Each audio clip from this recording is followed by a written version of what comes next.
magdumi ng estudyante, pupuntahan yung head teacher, takpan yung ilong ng estudyante. Parang nakikita ko pa, tol, na parang yung dating tatlo tayo, pero dalawa tayo ngayon. Okay, sige. Babalikan. Babalikan na lang natin mamaya kasi si head teacher baka inamoy-amoy niya yung kubeta. Kasi may mga tao talaga, may mga word na tao na pag mabaho, nagugustuhan nila. Hindi nga, yung nagpa-fart na ibang tao, inaamoy nila yung fart nila. Baka ganun yung... Baka may... Okay. Awati mo na lang ako. Easy. Kilala niyo ba ang inyong roommates o kapitbahay sa inyong dormitoryo? Hindi naman kami nambibintang po. Pero mag-ingat at baka matulad kayo sa dalawang magkaibigan na naisahan ng nagpanggap na nangungupahan. Huy! Panoorin niyo to. Napasugod sa presinto sa Marikina si Love Sanchez at ang kaibigan niya si Joan Claudilia matapos mabalitaan na nahuli na ang babaeng tumangay ng pera at gamit nila. Ang modus daw ng sospek na si Emerlinda de la Cruz Bulaklak, magkunwaring uupa ng kwarto o bed space sa mga boarding house at saka nanakawan ang mga kasamahan niya. Siya, parang pinakikiramdaman niya akong tulog na ako. Isa sa mga nabiktima ni Bulaklak ay ang kaibigan ni Sanchez sa si Claudilia. Galing sa Bicol si Claudilia kaya nagrenta na lang din sa naturang apartment. Pagkas ka nang galing Bicol, tenext ko siya kasi dapat doon ako kay ate sa apartment nila ni itong kaibigan ko upa. Pagbalik nila, wala na ang sospek, pati ang pera, cellphone at laptop ng magkaibigan. Humingi ng tulong ang magkaibigan sa Marikina Police at dito na nila nalaman na marami na palang nabibiktima si Bulaklak. Natuntun naman siya ng mga pulis nang magsumbong din sa presinto ang isang may-ari rin ng boarding house tungkol sa umano'y kahina-hinalang babae na nakikituloy sa kanya. Pumunta sa amin tong si Emerlinda Bulaklak. Nag-ano nga siya, gusto niyang umupa. Pero noong time na tinanggap ko siya, hiningan ko siya ng valid ID. Wala na siyang maibigay. So noong time na nagduda na ako sa kanya eh. Torot ang ginawa ng sospek na si Bulaklak na siya ang nagnakaw ng mga gamit ni Sanchez at Claudilia. At nasa kalabosan na ngayon ang sospek. Naomi Dayri, News 5. Turap, normal na makasalamuhan ng mga estudyante at eskwelahan guro at sikyo. Pero sa isang eskwelahan sa Pampanga, may ibang, ito'y ka-schoolmate. Mga estudyante rin ba? Sit-in? Hindi sila mga estudyante to. Ito yung mga eksenang makikita only in the Philippines. Tuwing pasukan, excited ang mga estudyante dito sa San Isidro Resettlement Elementary School sa Magalang, Pampanga. Sa maraming bago sa kanilang buhay, bagong bag check, bagong shoes check, at bagong classmate check. Wait, rewind nga. Sino sila? Hindi naman estudyante, hindi guard, at hindi rin teacher. Pero araw-araw present at nakikita ng mga mag-aral sa eskwelahang ito. Sila laman ang inarereklamong school squatter na ipinadala sa amin sa pamamagitan ng text. Aabot ng 30 bahay nakatirik sa gitna mismo ng eskwelahan. At ngayon, dinadagdagan ng mga silid-aralan. Hindi pa mapapaalis sa mga pamilyang tumira. Gusto po kasi namin, kung mababakod na po kasi siya, sana po wala na po nasa loob ng boundary ng school. Kasi po, ang pangit mo tignan, classroom, school po siya, tapos nasa gitna po, bahay. Pero pagpapaliwanag na pinalayas na pamilya, nauna sila sa lugar bago pa itinayo ang eskwelahan.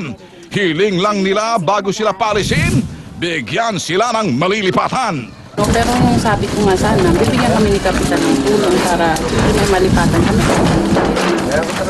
Pero habang nagmamatigas sa mga pamilya, ang mga pobreng estudyante ang nahihirapan. Para kasi sa 800 estudyante, siyam lang ang nagagamit nilang classroom. Ibig sabihin, 100 estudyante kada isang classroom. Ang sikip, di po ba? Chairman Ronnie Pineda at may Romulo Pecson. Ang lagay mas mahalaga bang kalagayan ng 30 pamilya kontra sa daang-daang kabataang dapat sana'y pag-asa ng inyong bayan? Sino ba ang mas matimbang? Kapitan Ronnie V. Pineda ng Barangay San Isidro, Magalang, Pampanga. Aksyonan mo ang problemang ito. Ang sagot niya, hindi. Paano yan? Pag sinabi niya hindi, ano Hindi namin kayo titigilan. Okay. Sige. Anyway, dito muna tayo sa isang importanteng bagay na sa segment natin, yung tinatawag aksyon at solusyon. Parang tito yan. Oh. Ang anak, suspended yung T3. Ay, parang naalaala ko. Pero nakita ko kanina sa video, no? Oo. May MTLCB ba sa Europe? Wala, dapat nandun sila. Okay.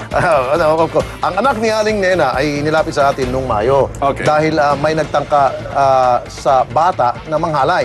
Natulungan natin sila at nakasuhan na ang gumawa nito sa bata. Ngayon, dahil gusto namin magpatuloy ang normal na pamumuhay ng bata, may munting handog si Tol Erwin. Uy, si Tol Erwin, nasaan? Sa kanyang pag-aaral. Okay. Kumusta na po ngayon ang inyong anak, ma'am? Okay, nakapagsampa na po ng kaso laban sa suspect. Sooner or later, siguro po lalabas na yung warrant of arrest. Okay. Meron pong inihandog si Erwin para dun sa inyong anak. Kasi si Erwin ho, galing ng abroad at maraming dolyares po yun. Kami, mga pesos lamang ang pera. Duty free. Ito, duty free. Ang amoy pa eh. Sa ito. Duty free. Pero Galing. nakikita ko kay, Ayun. May bag. Kay mami, ma'am, parang naluluha siya sa tuwa. Siyempre, tears of joy. Ito, bag, supplies. Ano pa ba ito? Okay, Barbie. Mahal yan. Pati tsinelas, shoes, Sugar Kids. Bag, $1,000. Joke lang. Okay, yan po, handog ni Tol Erwin na galing Amerika. Pag ako rin pumunta ng Amerika, balik kayo rito, bibigay din ako konti. Si Tol Ben, pupunta si Tol Ben next week. Pupunta ako hindi naman next week. Mga next month pa. Next month. Ayun. Sige po. At Maraming ano salamat. masabi niyo kay Tol Erwin? Ang masasabi ko lang po kay Kaway niyo Sir si Tol Erwin. Tol. Nakabang ngayon sa kabilang studio. Kaway mo, Tol. Erwin. Hi, Sir Erwin Tulpo. Maraming salamat po sa tulong na ibinigay niyo sa anak ko. Ngayon po makakapag-aral na po siya.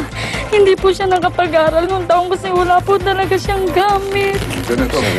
Maraming salamat po. Usap tayo. Huwag ka munang umalis, ha? May ibibigay ako sa'yo. Ano ibibigay mo? Marami po Kami na salamat lang ang talaga. nakakaalam. Baka marinig tayo. Baka dagsain tayo pag nalaman. Okay, usap na lang tayo mamaya. Ang babait niyo? Antay, meron ka bang ibibigay? Titingnan ko na lang. Sige. Tingnan natin. Maraming Opo, ma'am. Kami na lang ang mag-usap ni Mrs. ha? Okay, Antayin mo sige. na ako, Mrs. ha? Antayin mo, ha? Bibigay ako sa'yo. Okay, sige. Pesos po yun, hindi yung dolyar. Sige. Susunod sa Metro Action, isang lola na dati nahihiya kapag umiti, bibigyan natin ng confident smile. Ika nga. Yun. Sumbong ng ilang videolante. Mga listahan ng mga school na dapat pangaralan sa halip na parangalan. At eksklusibo, isang umunoy karnaper na babaeng maraming alyas. Baka isa ka sa nadekwata ng sasakyan, apangan.